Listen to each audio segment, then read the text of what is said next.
balansahin yung gulo. Ay, kaya bili na nga ng gulo. Ay, ito, huwag ka na bumili. Meron dito, huli nga.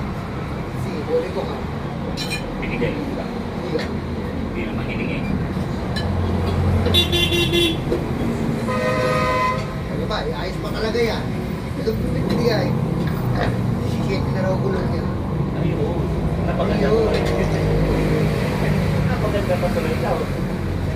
Ito ko, boy. Ayos pa talaga yan. Akin na yan. Hindi ko activihan niya.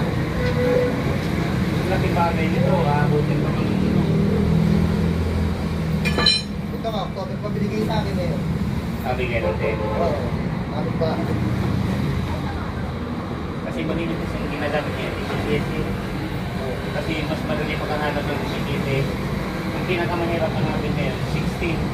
Straight nga, pinamahirap.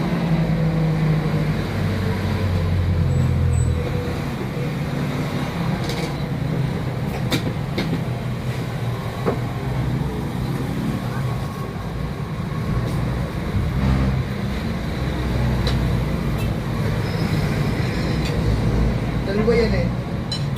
Kasi pa ako nakakalit isa.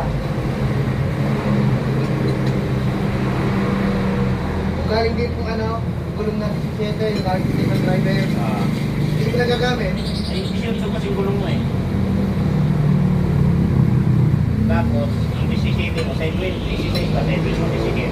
17, side wheel ko. Ngayon, tapos gamit yung tagal mo yung bago mapuntot. Hindi ko pa nagagamit yung gulong noon.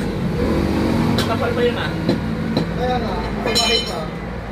Hindi reserve ah. Huwag mo lang Ilalangis ako yung gilid.